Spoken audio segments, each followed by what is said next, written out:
people who are at. So what I'm going to say again is that we've been talking all week about the surface design. You had your sketch due. It looks like only 8 out of 12, 8 out of 24, I think, are in the class submitted that particular project. And then in the process, the one I wanted for Monday, only 11 of you did manage to get that in. So please make sure you're getting those assignments in for me. I know those of you who have their pieces at school can't be working on your piece, so at least the sketch can get done and be submitted. So back to this slideshow. I wanted to show you some examples. You know, the Oaxacan wood carvings is what we're basing our animals on. Albarijes, I think is what they're called. My Spanish is not good.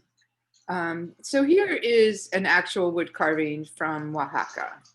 But what I wanted to do, Hannah, can you take these dogs out? What I wanted to do is show you some paper mache things that have been done by students. Now, this particular is not done by a student. This is a professional paper mache. It's actually for sale, and I bet you can't guess how much it costs.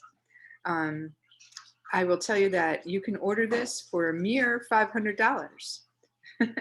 So I think that's pretty pricey for paper mache. But anyway, what I wanted to point out and what I wanted you guys to work towards is when you're doing your paper mache, you are smoothing things out. You know, you're starting with crumpled pieces of paper, and you want to make sure that you're smoothing out your surface so it doesn't look like crumpled pieces of paper.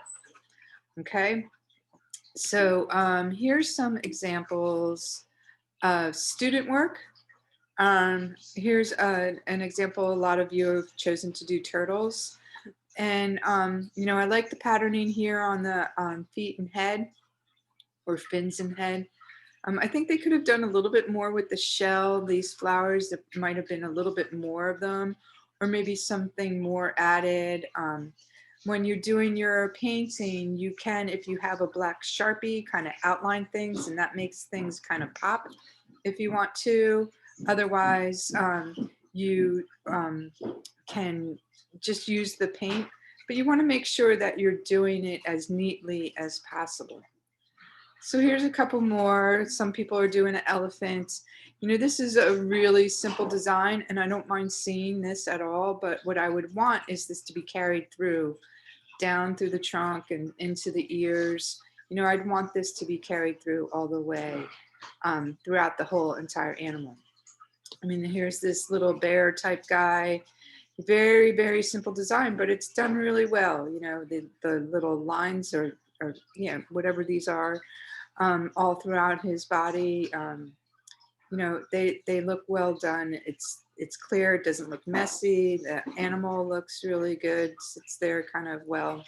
So that's an example of something that's relatively simple, but not necessarily complicated.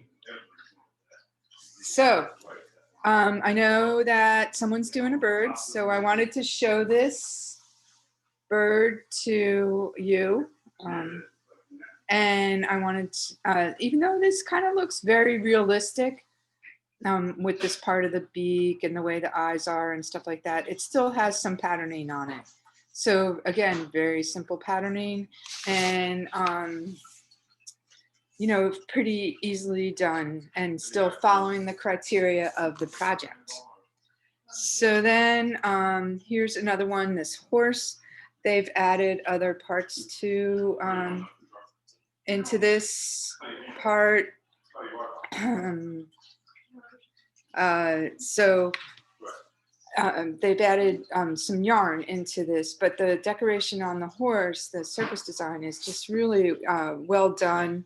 You know, the underside and the legs are, and the neck are done one way, and then the back has this other kind of design on top of it.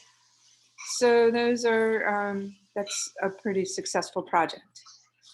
Here's one that to me does not look finished. Um, the form looks really nice, but the patterning is a little minimal. So I would carry these flower forms all the way through, up through the ears and all around, you know, a lot more of them. And like right now, it's just kind of not really even a pattern. It's just a couple of flowers painted on. And then I would possibly go through and maybe outline these with a marker, and that would make them look a little bit more finished and would make them pop a little bit more. So a couple of other things here. This cat, pretty well done. I wouldn't complain about that at all. Very cute, even though it, you know, it looks, you know, the patterns are a little sloppy, like right in here. But that I think it's well done. This guy over here, I feel like, oops, sorry, isn't finished. Like these dots right here could be carried through more of his body. Plus the paper mache is a little rough. Let me get rid of that.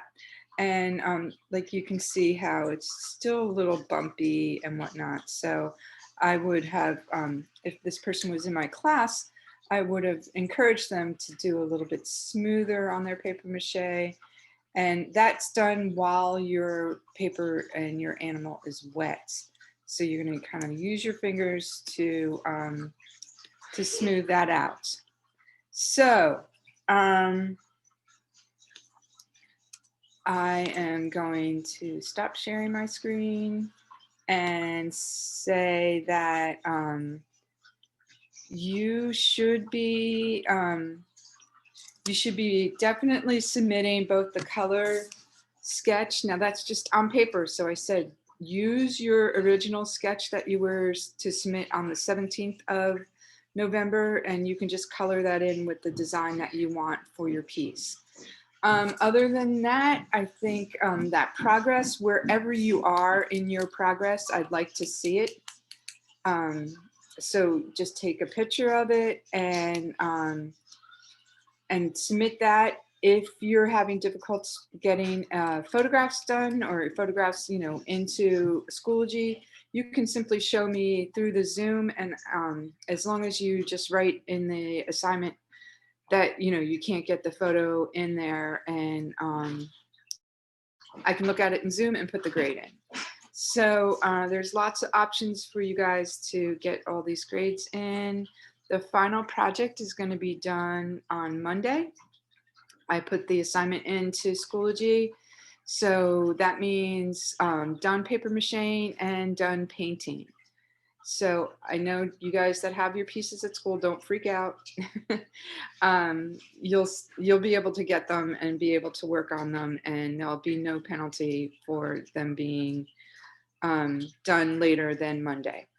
So other than that, I don't really have much more instruction for you. If anybody has any questions, please, you know, chime in. I'd love to hear from you. Anybody needs any help, let me know.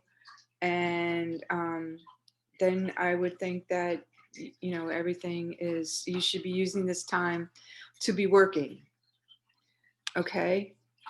Someone just asked, are you allowed to change your mind? Yeah, you are. My feeling about art is sometimes you start something and you just hate it, or you're like, no, this is not what I want. Or you start something and you're like, oh, wait a minute, I have this better idea. So I'm totally fine with that. So the only thing is that if you did change your mind, I just want you to have in your, you don't have to resubmit your sketches, but just make sure you know exactly what it is that you're going for, and make sure you're following through on that, especially on the surface design. I mean, I think that's what makes this project in particular, you know, the animal shape and paper mache can look a little rough and a little like, you know, what's the good word? Like elementary, you know, but I think if you do a great job with the painting, that kind of elevates this piece into a higher and more creative project. So that being said, I'm going to stop this recording. And I'm going to say, oops, let's stop. No.